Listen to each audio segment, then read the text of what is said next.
자, 오늘 하나님의 말씀은 사도행전 28장 1절부터 10절 제가 봉독합니다. 우리가 구조된 후에 안즉 그 섬은 멜리데라 하더라. 비가 오고 날이 참해 원주민들이 우리에게 특별한 동정을 하여 불을 피워 우리를 다 영접하더라. 바울이 나무 한 묶음을 거두어 불에 넣으니 뜨거움으로 말미암아 독사가 나와 그 손을 물고 있는지라.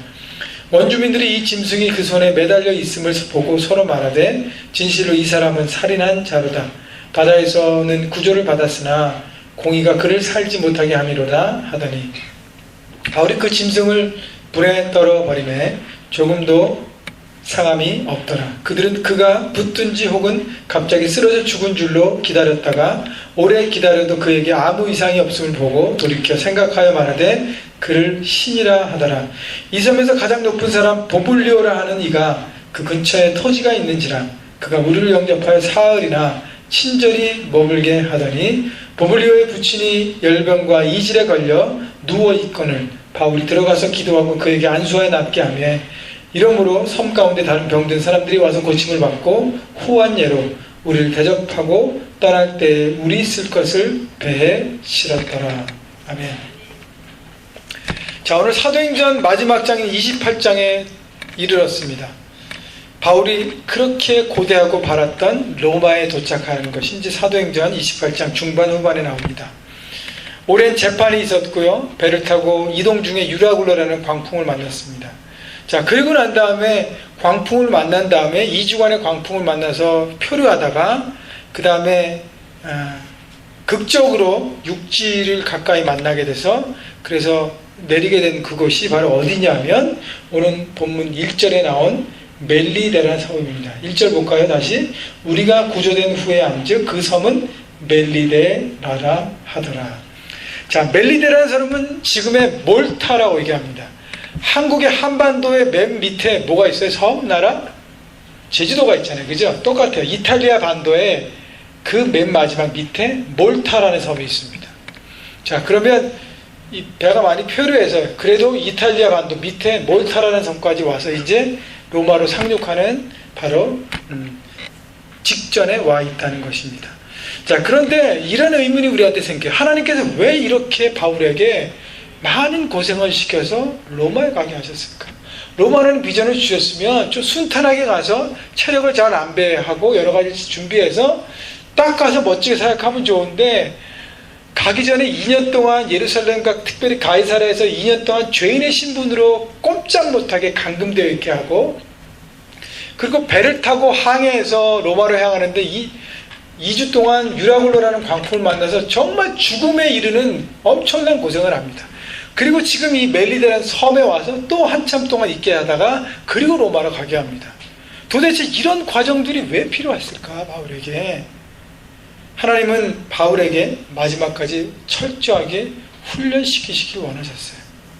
로마에 도착하기 이전에 마지막으로 풍랑을 만나서 멜리데라는 섬에서 표류하게 되는데 사람은 서두르지만 하나님은 절대 서두름이 없습니다. 철저하게 준비해야만 실제로 승리할 수 있기 때문이에요. 그러므로 우리의 삶에 있는 더디게 보이는 많은 일들이 있어요. 우리가 생각할 때 너무 일이 안 풀린다, 너무 일이 더디게 된다라는 생각들이 있습니다. 그것은요, 마지막까지 왜 하나님께서 빨리 안 가게 만드시나 그런 내용을 바라볼 때 그것을 우리의 생각을 풀면 우리는 절망할 수밖에 없습니다. 공부하는 학생들이 너 왜 이렇게 나는 공부가 안 풀리고 왜 이렇게 진학이 안 되고 왜 이렇게 안 되지? 직장을 찾는 사람들, 일터를 찾는 사람들이 아니 왜 이렇게 레저메를 넣고 넣는데도 왜 이렇게 나에게 전화도 없고 찾는 사람도 없고 일이 안 풀리지? 우리 싱글들이 결혼을 해야 되는데 왜 이렇게 나는 결혼하는데 어려움이 있지? 가정을 만들고 싶은데 왜 이렇게 안 되지? 비즈니스 시작하고 비즈니스를 러닝하는 우리 지체들은요, 왜 이렇게 내 비즈니스는 더디게 성장하고 왜 이렇게 어려운 시간들을 보내지? 이 모든 것들을요, 다 지금은 더디게 보이는 이 모든 것들이 하나님께서 예비하신 준비의 시간이 필요해서라고 여러분 생각해야 하는 것입니다. 자, 그렇기 때문에 오늘 말씀을 통해서 하나님께서 바울의 멜리데 섬 표류를 통해서 무슨 준비를 시켰는지를 살펴보려고 합니다. 이 말씀을 통해서 내 삶에 더디게 되어지는 일들을 통해서 하나님께서 무엇을 준비시키시기 원하는지를 깨닫고 그 준비함을 통해서 능력을 얻고 미래를 위해 전진하는 여러분 모두가 되기를 주님의 이름으로 축복합니다. 자, 바울에게 로마 선교를 위해서 준비하게 했던 그 일들은 무엇이었을까? 첫째는 기도의 능력입니다. 하나님은 첫째 바울에게 기도의 능력을 맛보게 하시고 기도의 능력으로 훈련시키시고 로마에 들어가게 하십니다. 자, 사도행전 23장, 지금 28장을 보고 있는데 23장에 보면 바울이 예루살렘에서 사내들인 공회 앞에 서게 됩니다. 그리고 자신을 변론하게 되는데 또 그들의 어떤 선동과 여러 가지로 풀리지 않아요. 로마로는 가지 못하고 기약 없이 감옥에 갇히는 처지가 됩니다. 근데 그날 저녁에 하나님께서 바울에게 이런 말씀을 주십니다. 사도행전 23장 11절에 그날 밤에 주께서 바울 곁에 서서 이르시되 담대하라.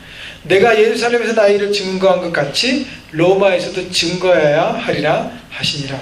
이렇게 약속하셨습니다. 다시 말하면 절망 속에서 기도하는 바울에게 하나님은 자신의 계획과 길들을 바울에게 확실하게 알려주셨습니다. 지금은 네가 죄인의 몸으로 얽매이고 억류되고 꼼짝할 수 없는 앞을 벌 수 없는 상황이지만 네가 반드시 어디 간다고? 반드시 로마에 가서 내 복음을 전할 것이다. 하나님의 길을, 나를 향한 하나님의 뜻과 마음을, 비전을 보여주고 계십니다. 사도행전 27장 22절에 유라굴로 광풍에서 2주 동안 막 배 안에서 헤맬 때 하나님께서 이렇게 또 말씀하셨어요. 바울에게 내가 너희를 권하노니 이제는 안심하라. 너희 중에 생명에는 아무 손상이 없겠고 오직 백분이라. 이런 확실한 약속을 주셨습니다. 다시 말하면요, 기도하는 사람에게 주어지는 가장 최고의 선물은 하나님의 계획을 가르쳐 주시는 것입니다. 이것이 바로 기도의 훈련이에요. 인생의 절망 속에서 문제 가운데 헤맬 때 자신의 문제만 집중하면서 하나님, 이 문제 도대체 언제 해결해 주실 것입니까? 빨리 속히 풀어주십시오. 라는 1차원적인 기도가 아니라 하나님, 이 문제 속에서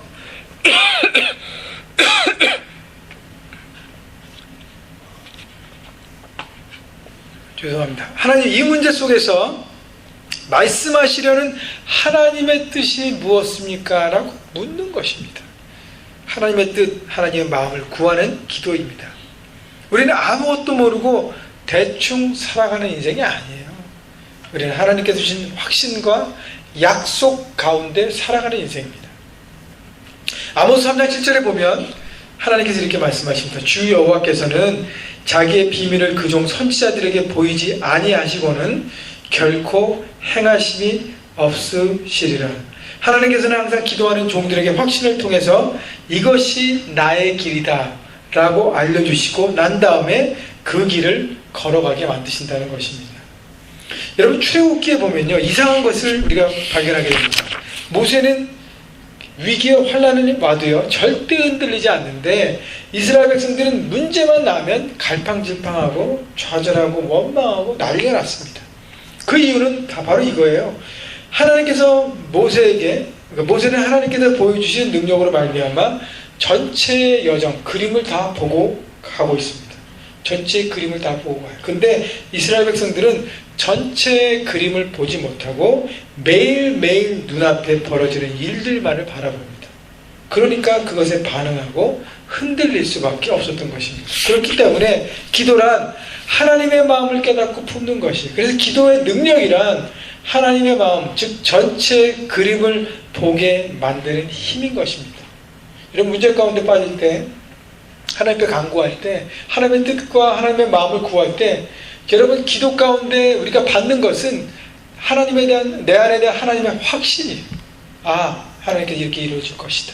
지금 눈에 보이지 않지만, 지금 당장 이루어지지 않지만 하나님의 확신이 내 안에 생겨나기 시작하고 그것이 드러나기 시작하고 그것이 내게 붙잡혀질 때 내가 확신 가운데 나가게 되는 것입니다.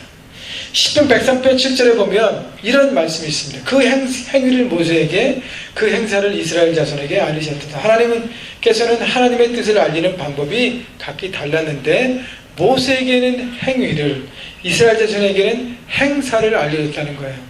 영어 성경을 보면 좀 더 쉽습니다. He made known his ways to the Moses, his deeds to the people of Israel. 그러니까 모세에게는요, his ways to Moses, 그의 길들을 다 보여주다는 거예요. 그런데 이스라엘 백성들에게는 his deeds to the people of Israel, 이스라엘 백성들에게는 그의 행동들만 보여줬어요. 무슨 얘기예요? 모세에게는 길 전체를 보여주시고 전체 마스터 플랜을 다 보여주시고, 그래서 모세가 전체를 바라보고 지금 좀 어렵지만 요걸 지나면 이렇게 되고 갈 수 있었기 때문에 믿음으로 달려갈 수 있었고요. 이스라엘 백성들은 사건만, 이어지는 사건만 바라보니까 거기에 낙심하게 되고 넘어지게 되었던 것입니다. 여러분, 신앙이란 그래서 뭐냐면 결국 눈이 열리는 거예요. 무슨 눈이에요? 나를 향한 하나님의 뜻, 하나님의 생각과 하나님의 관점이 열리는 것입니다. 하나님의 능력 가운데 전체를 다 바라보는 사람은 작은 일 때문에 흔들리지 아니합니다.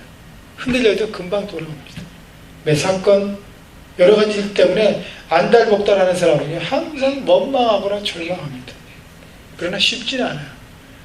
하나님 앞에 여러분 인생에서 매일매일 순간순간 또 여러 가지 문제를 만나도 관계없이 하나님의 뜻, 나를 향한 하나님의 비전, 하나님의 생각, 계획들을 구하십시오. 그러면 하나님께서 여러분 심령 가운데 확신을 주실 거예요. 내가 너에게 이렇게 할 것이다. 몇 번 기도하고 뭐 보이지 않는다고 해서 하나님이 내 음성을 들어주지 않는다 생각하지 마십시오. 꾸준하게 기도하십시오. 성실하게 매일.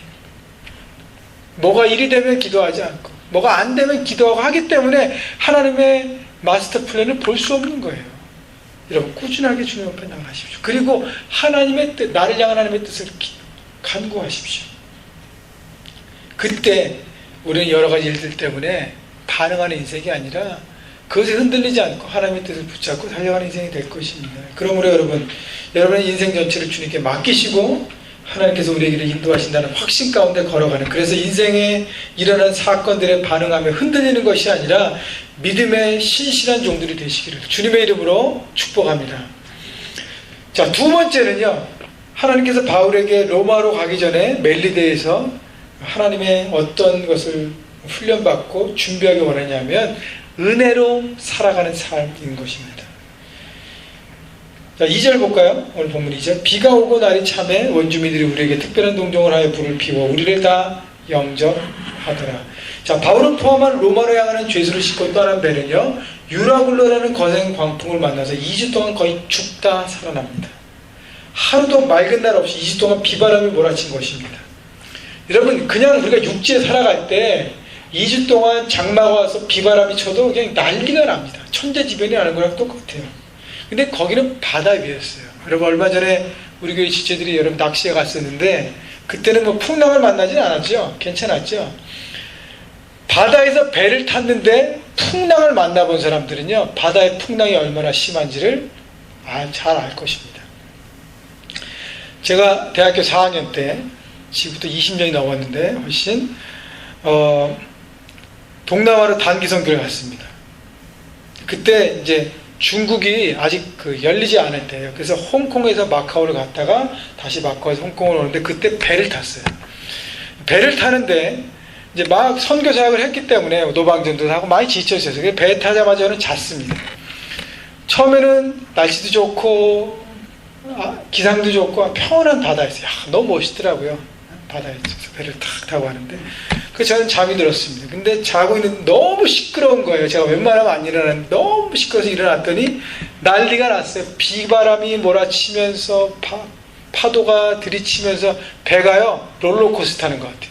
점프하면서 꿍꿍 이거를 한 40분 이상 했어요. 전부 다 널브러지고 하나님 선교하러 순종했는데 하나님 이게 무슨 일이 날벼락입니까? 다들 그냥 토하고 막, 저는 끄떡없이 이렇게 막 이렇게 버티고 있었지만 너무 저도 힘들더라고요. 그런 막 과정을 거쳐서 이제 홍콩에 다 와서 이제 배가 날씨가 좀 괜찮아서 잔잔해지고 배가 도착한 다음에 땅을 딱 밟는 순간, 야, 이렇게 땅이 편하고 안락한지를 몰랐습니다. 너무너무 어려운 거예요. 저는 40분 동안 풍랑을 만났는데 사람들이 막 중내산에 이랬거든요. 가을과 일행은 얼마 동안 풍랑을 만났다고요? 장장 2주 동안 햇빛도 못 봤습니다. 많은 사람은 2주 동안 먹지도 못했다고 그래요. 다 죽었다고 생각했어요. 그때 하나님의 확신을 말씀을 듣고 바울이 사람들에게 분명히 모든 사람들이 다 살 것이고 배만 손상을 얻을 것이다. 그 얘기를 했어요. 얼마나 고통스럽겠습니까? 자, 그리고 나서 2주 동안의 풍랑을 만나서 표류하다가 이제 육지에 거의 가까워서 했는데 물길이 2개 만나서 배가 거기에 딱 정박했어요. 그래서 배를 버리고 사람들이 나무 반지와 수영할 수 있는 사람 수영해서 육지에 도착한 것이 바로 오늘 읽었던 멜리데라는 섬에 도착했습니다. 여러분 2주 동안 제대로 먹지도 못했어요. 계속 비바람 맞았어요. 죽도록 고생했어요. 그들의 모습이 어땠을까요? 2주 동안 있다가 섬에 들어왔던 그들의 모습, 아름답게 막 그냥 찬란한 모습이었을까요? 거의 거짓골로 왔을 것입니다. 2주 동안 먹지도 못하고. 근데 오늘 본문 2절 보십시오. 비가 오고 날이 참해. 무슨 얘기예요? 멜리데 섬에 도착했는데 또 뭐가 와요? 지긋지긋한 비가 또 오는 거예요. 춥고 비 오는 날에 섬에 도착했습니다. 여러분, 이들이 섬에 도착했을 때 비가 오고 날이 추웠고 안 그래도 2주 동안 폭풍 안에 거짓골인데 거기에 비가 오니까 그들의 모습이 어떻는지 상상이 됩니다. 근데 바로 이것이 은혜였습니다. 보십시오. 비가 오고 날이 참해 2절. 원주민들이 우리에게 특별한 동정을 하여 불을 피워 우리를 다 영접하더라. 우리에게 특별한 동정을 하여, 특별한 동정이 영어 성경에 보면 unusual kindness라고 얘기합니다. 보통 때와 다른 특별한 친절을 베풀었다는 거예요. 동정을. 왜 그랬을까요? 여러분 꼴을 보니까 동정을 해줄 수밖에 없어요. 많은 사람들이 악하다고 하고 선하다고 하지만 사람들이 선한 면이 많아요. 자기보다 더 못한 사람을 볼 때는 무슨 마음이 생겨요? 불쌍한 마음이 생기는 것이 사람의 인정입니다. 만약에 섬에 들어온 사람들이 바울의 일행이 로마의 군사고 죄인이긴 하지만 잘 갇혀있고 잘 차려있고 많은 물건을 가지고 딱 들어왔으면 섬 사람들이 어떻게 했을까요? 경계했습니다. 보통 섬 원주민들은요, 낯선 사람들이 다 찾아오면 먼저 경계합니다. 그리고 공격해서 그들을 잡아서 인질로 잡든지 뭘 하든지 그들에게 친절을 베풀지 않습니다. 처음엔. 근데 은혜가 뭐냐면 그 사람들이 2주 동안 광풍을 만나 죽도록 고생하고 거짓골로 왔기 때문에 은혜를 받은 거예요. 그 사람들에게 동정을 받고 불쌍히 여김을 받고 그들의 섬김을 받기 시작합니다. 섬 사람들이 오히려 바울 일행의 특별한 환영과 친절로 섬깁니다. 여러분 다시 말하면 하나님께서 섬 사람들의 마음을 움직여 주신 거예요. 그들에게 불쌍한 마음을 볼 수 있는 눈을 넣어주시고 그 마음을 주셔서 바울의 일행을 불쌍히 여기는 마음으로 품게 된 것입니다. 그래서 그들을 친절하게 섬긴 것이에요. 그래서 불을 피워 우리를 다 영접했다 했습니다. 환영하고 와서 좀 쉬십시오. 얼마나 고생이 많습니까? 자, 그리고 난 다음에 3절 보십시오. 바울이 나무 한 묶음을 거둬 불에 넣으니 뜨거움으로 말미암아 독사가 나와 그 손을 물고 있는지라. 자, 불을 피웠는데 나무가 좀 모자라니까 바울이 옆에 있는 나무 한 묶음을 불에 집어넣었어요. 근데 나무 묶음 안에 독사가 있었던 거예요. 그래서 불에 닿으니까 뜨거우니까 독사가 탁 튀어나오면서 가장 가까워 있는 바울의 손을 덥석 뭅니다. 4절. 원주민들이 이 짐승이 그 손에 매달려 있음을 보고 서로 말하되 진실로 이 사람은 살인한 자로다. 바다에서는 구조를 받았으나 공의가 그를 살지 못하게 함이로다 하더니. 그래서 섬 사람들은 독사에 물린 저 사람 바다에서는 구원받을 수 있을지 모르지만 여기서는 죽는구나. 저 사람 분명히 죄인이라서 처벌을 받는구나. 신이 저 사람을 처벌하는구나 생각했어요. 그런데 어떻게 됐죠? 5절에 보니까 바울이 그 짐승을 불에 떨어버림에 조금도 상함이 없더라. 이건 뭐예요? 독사에게 물렸지만 치유되는 은혜를 받았습니다. 자, 지쳐있는 바울에게 멜리데 섬 사람들이 보여준 특별한 섬김과 독사에게 물렸지만 아무렇지도 않은 치유를 통해서 하나님께서 바울에게 로마의 선교에 들어가기 전에 경험하기 원하셨던 삶은 바로 은혜였다는 것이에요. 겸손히 하나님의 은혜를 구하고 은혜로 살아가는 삶이에요. 바울이 한 것은 아무것도 없어요. 바울은 일방적으로 은혜를 받았습니다. 하나님께서 여러 채널을 통해서 은혜를 주셨어요. 그 은혜 때문에 바울은 지난 2년간 죄인의 신분으로 감금되었던 답답했던 시간, 그리고 유라굴로 광풍을 통해서 절망을 경험했던 시간들 속에서 회복되기 시작합니다. 여러분, 그래요. 우리의 삶에도 뭐가 필요해요? 은혜가 필요합니다. 왜 많은 사람들이 작은 일에도 쉽게 반응하고 막 까칠해지는지 아세요? 내 삶에 은혜가 없기 때문이에요. 은혜가 없기 때문에. 은혜가 넘치면요, 모든 것을 품을 수 있습니다. 십자가를 통해서 주신 주님의 은혜, 나의 모든 죄악을 용서하시고 영원한 삶으로 인도하신 주님의 은혜, 그 은혜 우리의 삶에도 구체적으로 역사하기를 여러분 사모해야 합니다. 여러분, 우리 인생에도 풀리지 않는 문제들이 있어요. 바울처럼 하나님께 주신 사명에 따라 살아가는데도, 최선을 다해서 정직과 성실로 살아가는데도 풀리지 않는 얽혀있는 문제들이 있습니다. 여러분의 능력으로 해결될 수 있으면 그것은 문제가 아니에요. 여러분, 그때 인간적인 관점에서 풀려고 이것 해결하고 저것 해결하고 저 사람에게 책임을 지고 이것에게 책임을 지고 막 하면서 여러분 거기에만 묶여있지 마십시오. 가장 중요한 것은 하나님의 은혜가 없는 것이 문제인 것입니다. 여러분의 삶 가운데, 여러분의 가정 안에, 여러분의 직장과 비즈니스 안에 어떤 문제든지 그 위에 하나님의 은혜가 덮어지기를 여러분 간구하셔야 합니다. 은혜가 임하면요, 문제가 풀어지기 시작해요. 하나님께서 역사하기 시작하신 것입니다. 여러분 모두에게 하나님의 은혜가 넘치기를 축복합니다. 여러분, 은혜의 특징은요, 흘러가게 되어 있습니다. 내가 은혜를 많이 받으면요, 어떻게 해요? 은혜를 나눌 수밖에 없습니다. 은혜를 받고 흘려 보내야 하는 것이 은혜의 특징입니다. 7절과 8절 보십시오. 이 섬에서 가장 높은 사람 보블리오라는 이가 그 근처에 토지가 있는지라 그가 우리를 영접하여 사흘이나 친절히 머물게 하더니 보블리오 부친이 열병과 이질에 걸려 누워있거늘 바울이 들어가서 기도하고 그에게 안수하여 낫게 하며 섬김의 은혜, 치유의 은혜를 받은 바울이 그 섬의 탑 리더였던 보블리오의 병든 아버지를 기도와 안수로 고칩니다. 자, 그리고 9절 보십시오. 이러므로 섬 가운데 다른 병든 사람들이 와서 고침을 받고, 그 소식을 들었던 섬에 있는 병든 사람들이 어떻게 와요?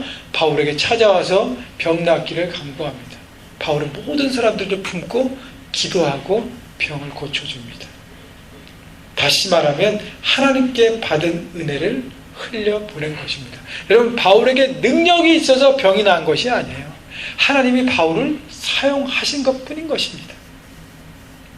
여러분, 생각해 보십시오. 이 많은 은혜를 통해서 이 멜리데라는 섬 안에 하나님의 은혜와 기쁨이 얼마나 충만했을까요? 여러분, 바울이 병만 고쳤을까? 아니에요. 하나님의 진리의 말씀을 전하고 그들의 삶이 어떻게 하면 새로운 방향, 하나님의 영원한 삶으로, 지금 세상의 원리에 묶여있는 인생이 아니라 영원한 삶을 바라보는 하나님의 행복한 삶으로 살아가야 되는지를 구체적으로 전하지 않았을까요? 복음을 전하고 영적인 삶에 눈을 뜨게 하고 육신의 질병을 통해서 육적인 어떤 묶임에서 낫게 하는 놀라운 일들을 했다는 것입니다. 여러분, 하나님의 은혜와 기쁨을 나눈 것입니다. 그리고 난 다음에 10절 보십시오. 후한 예로 우리를 대접하고 떠날 때 우리 있을 것을 배에 실었더라. 은혜를 받았던 멜리데 사람들은 어떻게 했다고요? 바울의 일행을 여러 가지 방법으로 섬기고 떠날 때 필요한 물품을 공급해 주었습니다. 이 사람들도 자신들의 받은 은혜를 나눈 것입니다. 이것이 바로 사랑입니다. 은혜를 주고 은혜를 받는 것. 물론 시작은요, 하나님의 은혜를 충만히 받아야 합니다. 하나님의 은혜 없이 모든 것을 해가기 때문에 여러 가지 갈등과 아픔과 어려움들이 있는 것이, 여러분의 하나님, 여러분 삶에 하나님의 은혜 지수가 얼마나 됩니까? 그리고 얼마나 충만해 쌓여져 있습니까? 많이 이미 여러분은 하나님의 은혜를 받았습니다. 근데 깨닫지 못하고 발견하지 못하고 내버려뒀기 때문에 그 은혜가 여러분 안에 떠난 것입니다. 여러분 주변을 돌아보고 여러분의 삶을 돌아보고 여러분을 다시 한번 돌이켜 보십시오. 하나님께서 여러분에게 지금까지 베풀어 주셨던 은혜가 얼마나 놀라운지 모릅니다. 사람은 망각의 동물이에요. 자꾸만 잊어버립니다. 생각하지 않아요.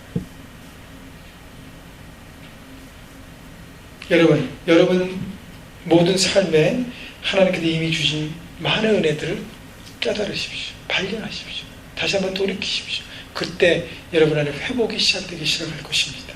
여러분, 각 사람의 영혼 위에, 가정 위에, 학업의 일터 위에, 그리고 우리 교회 위에 하나님의 은혜가 넘치도록 함께 간구하기를 바랍니다. 여러분, 여러분 삶에 너무너무 안 되는 부분들이 있잖아요. 해도 안 되고 해도 안 되고 자꾸만 이렇게 안 되는 사이클로 가는 모든 부분에 여러분 모든 걸 내려놓고 하나님의 은혜를 구하십시오. 하나님, 내 삶에 저는 하나님 이것 때문에 제 삶이 너무너무 강팍해지고 메말라지고 너무너무 절망 가운데 있습니다. 하나님 은혜를 부어주십시오. 한 번이 아니라 계속적으로 강구하십시오.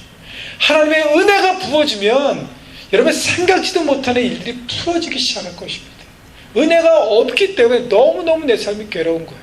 하나님의 은혜를 강구하십시오. 그리고 그 받은 은혜를 나누십시오. 섬기는 은혜를 통해서 살아갈 때 바로 은혜를 받고 은혜를 나누는 삶이 될 것입니다. 여러분이 영혼 위에, 가정 위에, 학업 위에, 일터 위에 하나님의 은혜가 넘치기를, 그래서 은혜를 누리고 간구하고 받고 나누는 삶이 되기를 주님의 이름으로 축복합니다. 마지막 세 번째는 하나님께서 바울에게 준비시켰던 부분은 동역자와의 만남인 것입니다. 하나님께서 이런 고난을 통해서 바울의 로마 선교를 준비시킨 마지막 이유는 동역자, 파트너와의 만남이에요. 만약에 바울이 유랑으로 광풍이 없이 로마로 쉽게 도착했다면 로마에서 바울을 도울 수 있는 사람은 별로 없었습니다. 바울은 로마에 한 번도 간 적이 없어요. 바울이 지금 죄인의 신분으로 배를 타고 그냥 쭉 직진해서 로마에 도착해서 로마에 딱 들어갔다면 바울과 함께 있던 사람들은 없어요. 홀로 단신 죄인의 몸으로 들어갔잖아요. 물론 로마에서 그를 환영한 사람들이 있긴 했지만 거의 홀로 단신 로마에 갈 수밖에 없었습니다. 바울은 인적도 없고 아는 사람도 없고 그런 상황이에요. 그래서 유라굴로 광풍을 통해서 멜리사 섬의 표류를 통해서 하나님은 동역자를 준비시키신 것입니다. 여러분, 뭐든지 처음에 시작할 때 힘들지 않습니까? 4년 전에 저희가 교회를 시작할 때도 하나님의 확실한 비전이 있었지만 우리가 확실히 시작할 수 있었던 것은 더욱더 이 비전을 함께할 CD 멤버들이 있었어요. 지금도 자리를 지키고 끝까지 헌신하고 최선과 충성을 다하는 이 멤버들이 있었기 때문에 하나님의 교회가 시작되고 지금까지 오게 된 것입니다. 저는 아마 평생 못 잊을 거예요. 물론 나중에 오셔서 지금까지 함께했던 여러분 모두가 다 소중하지만 첫 시작을 함께했던 지체들에 대한 고마움, 하나님께서 붙여주신 그 놀라움들을 저는 잊을 수가 없습니다. 마찬가지로 바울도 로마 전도를 할 때 처음이 가장 어려웠을 것이에요. 그런데 하나님은 바울을 그냥 로마로 바로 보내지 않고 동역자를 만들어 주셨습니다. 사도행전 27장 37절에 보면 그 로마로 향하는 배 안에 탄 사람들이 총 몇 명이었냐면 276명이었어요. 바울을 제외하면 275명이었습니다. 바울은 2주간의 유라굴로라는 광풍을 통해서 그 배 로마로 압송된 죄수를 통솔하는 로마 관리 백부장이나 배 선장 선원들보다 뛰어난 영적 리더십으로 배 전체를 통솔하고 섬길 수 있는 기회를 갖게 됐습니다. 다시 말하면 2주간의 폭풍을 통해서 어떻게 해요? 275명의 영적 리더로 등극하게 됩니다. 그리고 전체를 섬기게 돼요. 그리고 멜리데 섬에 표류하게 됩니다. 그리고 나서 오늘 28장 10절까지 읽었는데 11절 보십시오. 석 달 후에 우리가 그 섬에서 겨울을 난 알렉산드리아 배를 타고 떠나니, 자, 멜리데라는 섬에서 얼마 동안 있었다고요? 3개월 있어요. 3개월. 여러분, 표류해서 도착했던 멜리데라는 섬에 3개월 동안 바울은 뭘 했을까요? 275명과 함께. 바울이 여기 성경에 나왔던 것처럼 치유사역을 하고 전도사역을 통해서 멜리데 섬 전체를 변화시키는 놀라운 사역을 했었는데 그 모든 것을 누구랑 함께 했어요? 275명의 배 안에서 함께 내린 사람들과 함께 어울려서 했다는 것입니다. 이 3개월은요, 하나님께서 예비하신 특별 영성 캠프, 특별 수련회 같은 기간이었어요. 여러분, 3개월 동안 뭘 했을 거예요? 아침에 일어나면 큐티를 서로 쉐어하고, 오전 시간에 바울이 복음에 대한 강의를 하고, 점심 먹고 오후에는 멜리데 섬 사람들과 같이 동역하면서 그들의 일을 도와주고, 3개월 동안 날로 먹지 않았을 거 아니에요, 그죠? 그들의 일을 도와주면서 같이 일하면서 섬을 섬기고, 저녁 먹고 모여서는 같이 찬양하면서 집회하면서 뜨겁게 기도하고, 함께 준비하고, 서로 위해서 중보하고, 이런 3개월의 부흥의 시간들이 있었다는 것입니다. 그래서 바울이 3개월이 지난 로마로 들어갈 때 275명이 바울의 동역자로 함께 로마로 향해 달려간 것입니다. 멜리다라는 훈련 장소를 통해 동역자들과 함께 입성하게 되는 길을 하나님은 열어주셨습니다. 여러분, 그리고 28장 16절을 보십시오.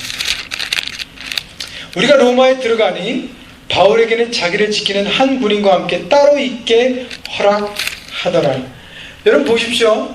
바울이 로마에 가자마자, 로마에 아는 사람 하나도 없는데 바울이 어떤 처분을 받아요? 자유를 받게 되잖아요. 그죠? 한 군사와 함께 있으면서 자유롭게 그 집안에 있을 수 있도록 죄인의 신분인데 그러한 특혜를 받게 됩니다. 어떤 주석에 보면요, 아마도 같이 타고 갔던 배에 있던 백부장이나 아니 백부장이나 다른 사람들이 로마 관리들에게 이렇게 좀 페티션을 해서 바울에게 좀 특별한 예우를 해달 것을 요청했다고 얘기합니다. 다시 말하면 로마에 오자마자 바울과 함께 있던 모든 사람들이 바울의 사역을 위해서 섬겨주고 도와주고 함께 했다는 것입니다. 여러분, 이와 비슷한 일이 구약에도 나오는데요. 사무엘상 22장에 보면 다윗이 사울 왕을 피해 도망가는 시간이 있었습니다. 사울이 바울에 대한 질투심 때문에 다윗을 죽이려고 했습니다. 그래서 사울 왕이 다윗을 죽이게 하니까 다윗이 도망가서 도망가다가 어디까지 도망가냐면 한 동굴로 도망갑니다. 아둘람이라는 동굴. 거기서 겨우 생명을 부지하고 있는데 사무엘상 22장 2절에 보면 환난당한 모든 자와 빚진 자와 마음이 원탕한 자가 다 그에로 모였고 그는 그 장관이 되었는데 그와 함께한 자가 400명 가량이었더라. 자기도 동굴에 숨어서 겨우 생명을 부지하고 있는데 환난당한 자, 빚진 자, 원통한 자, 삶의 애통함과 어렵고 많은 아픔이 있는 사람들이 400명이나 그 동굴에 찾아왔어요. 그리고 다윗에게 우리를 좀 섬겨주십시오. 우리를 좀 붙들어 주십시오. 우리와 좀 함께 해주십시오. 다윗의 입장에서는 뭐예요? 내 코가 석자인데 내가 누굴 돕겠어. 나도 도망자고 다른 사람이 나만 고발하면 나는 생명을 잃어버리게 되는데, 그러나 다윗은 하나님께서 붙여주신 사람으로 알고 400명을 섬깁니다. 철저하게 최선을 다해서 그들의 리더로 서서 그들을 섬겨요. 그래서 결국 다윗이 왕이 됐을 때 그들의 스텝 멤버, 참모들이 다 어디서 나왔냐면 아둘람 굴에 함께 했던 400명 중에 요압 장군 이런 분들이 다 나왔어요. 아둘람 아카데미에서 함께 거기서 있던 모든 사람들이 나왔다는 것입니다. 그러므로 하나님께서 그 택한 백성들을 하나님의 거룩한 자리로 이끌어갈 때 어떤 때는 고난에 험난한 것으로 이끌 때가 있어요. 지나놓고 나면 그때가 내 동역자를 만들 때입니다. 내가 정말 어려움을 당할 때 나와 함께하는 사람들이 진정한 내 동역자고 친구고 파트너라는 거예요. 내가 너무 잘 될 때 있던 사람들은요, 가짜가 있을 수도 있습니다. 그러나 내가 진짜 아무것도 내가 쉐어할 수 없을 정도로 절망 가운데 있을 때 그때 하나님 내게 사람들을 붙여주십니다. 그들이 바로 내 동역자들, 평생 동역자들. 그들 통해서 함께 그 다음 일을 준비하고 서가게 되는 것입니다. 라는 것입니다. 그렇기 때문에 여러분, 고난을 만날 때 두려워하지 마십시오. 삶의 어려운 문제를 만날 때 절망하지 마십시오. 하나님께서 우리에게 고난을 허용하실 때 그때 우리에게 알지 못한 축복을 주시고 우리를 그 다음을 위한 준비하는 과정인 것을 여러분 믿고 나가시기 바랍니다. 그 중에 가장 축복 중에 하나가 바로 우리에게 동역자를 허락해 주시는 것입니다. 고난 중에 믿음의 동역자를 사귀어서 하나님 나라의 확장에 가속 붙이는 여러분 믿음의 종들이 되기를 주님의 이름으로 축복합니다. 오늘 말씀을 정리하면요, 하나님께서 참으로 더디게 사도 바울을 로마에게 보낸 것 같이 보여요. 그러나 단순한 딜레이가 아니라 하나님의 훈련이셨습니다. 여러분, 인생에서 생각보다 일이 더디어지고 풀리지 않을 때 이때가 하나님께서 나를 준비시키는 시간임을 깨닫기를 바랍니다. 첫째는 기도의 능력을 체험하는 거예요. 기도를 통해서 나를 향한 하나님의 뜻과 하나님의 계획과 하나님의 확신을 받는 것이고요. 둘째는 은혜로 살아가는 삶을 경험하는 것입니다. 내 힘과 능력이 아니라 하나님의 은혜 안에 살아가는 삶. 그래서 다른 사람도 내가 은혜로 풀을 수 있는 것입니다. 마지막은 동역자, 파트너를 만나는 것입니다. 이런 모든 하나님의 준비하심을 통해서 더 파워 있고 깊어지고 넓어지는 여러분 모두가 되시기를 주님의 이름으로 축복합니다.